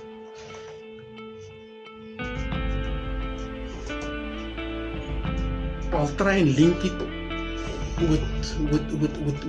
with the camera later on, and that's my contact details, my cell and my email address. Then I'll further show you all the tribes. Then we go to the Zulus, we go to Royal Bafokeng, we go to Lesotho, and we'll see how it interlinked.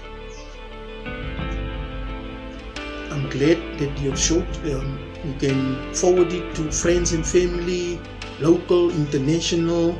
Please, let's now get this thing off. And what I want to say is, if there's an honest person, even in another country, and he wants to invest in this country, but not now, until we have solved this whole thing out, you are welcome. And there's no BEE. You won't get another person from nowhere that come on to as a CEO of a company. It's your company, it's your bloodshed, it's your thinking. So nobody's gonna just ride this journey, a free ride, and he becomes a millionaire and maybe putting something under the table for the ANC because they have put him in that position. Why don't he go open his own company if he's so brilliant? And the king, now King Charles, is busy now putting a team together to go look in his mother's archives to investigate the evil that her mother has done, his mother have done. But he can't do it with only those people. He have to get the people from here also as well to come and work as a team in there, because they might erase the things that we're supposed to be looking at that comes in. So King Charles, the King of Netherlands, are family.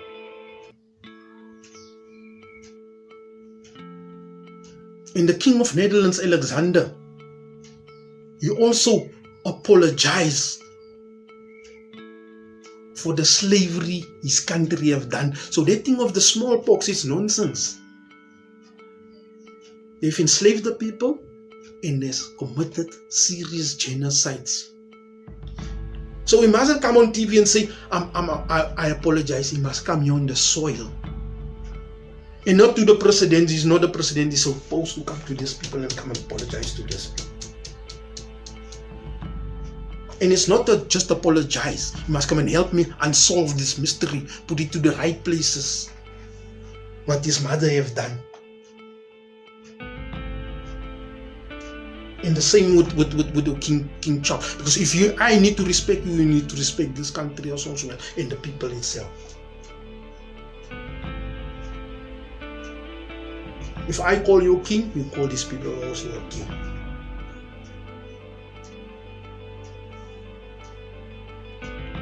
If you're a Jew, if you're a Muslim, and another thing is Mia estate or Mia farm.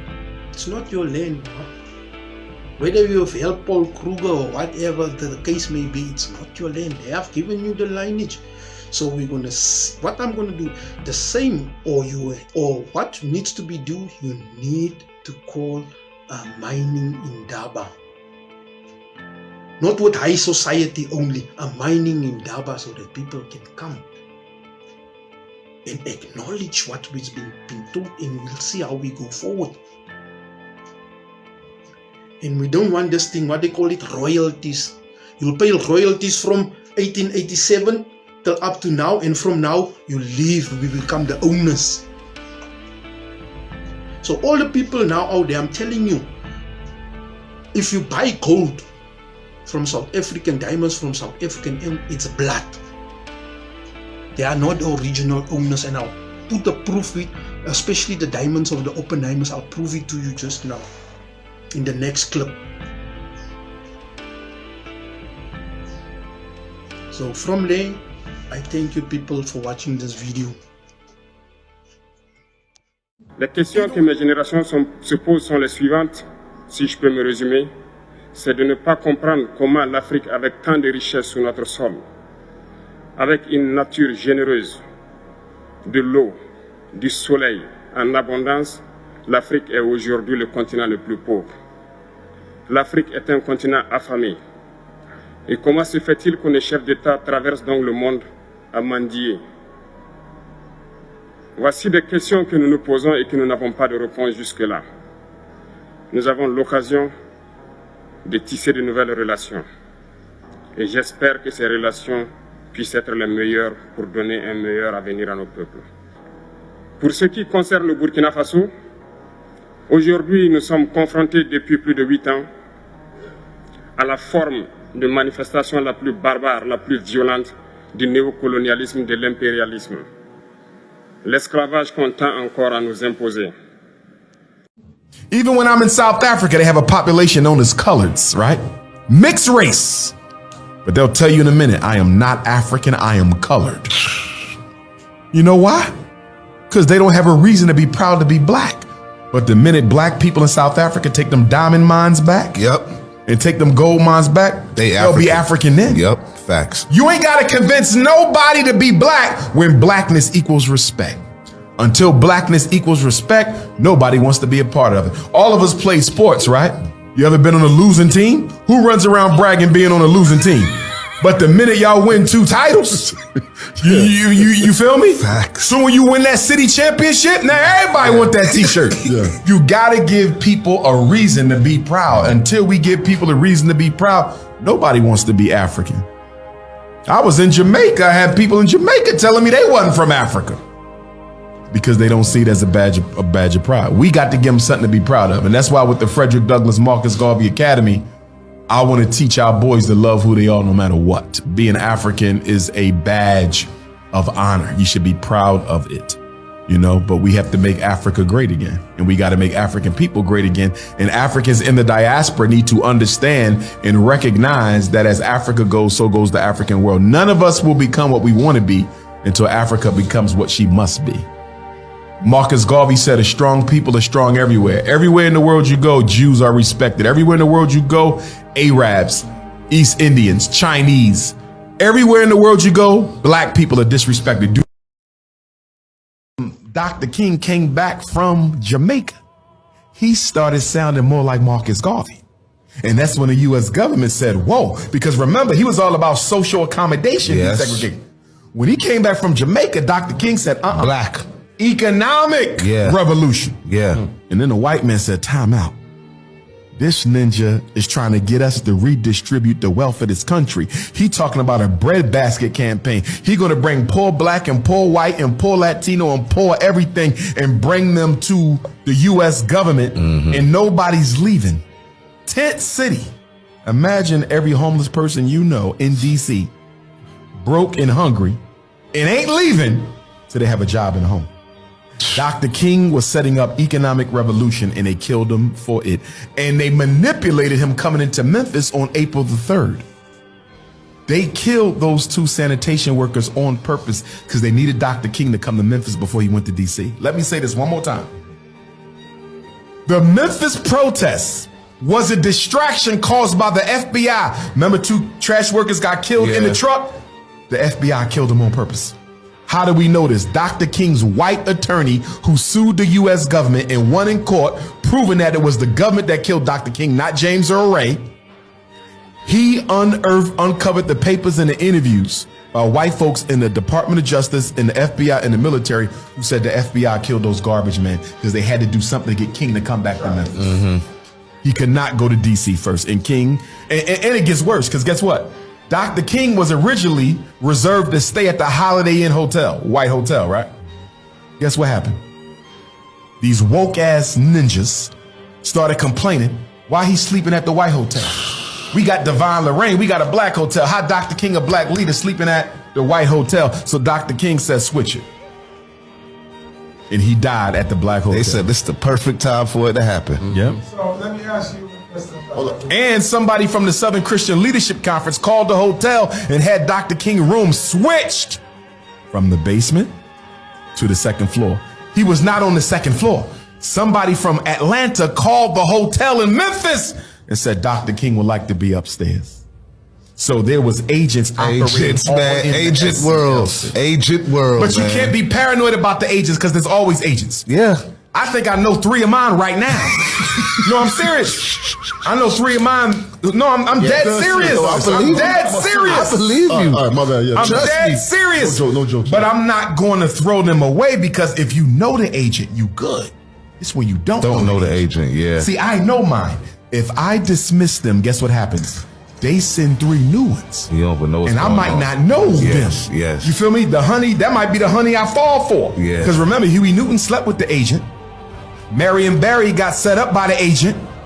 We can go through black history. A lot of our leaders slept with women who set them up for the white power structure. All right. Tupac's mother, Afeni Shakur, was hooked on drugs by an FBI informant. He was sent to Afeni to hook her on drugs. So we know that they'll use our women against us. So we cannot let the coochie overrule the conscience.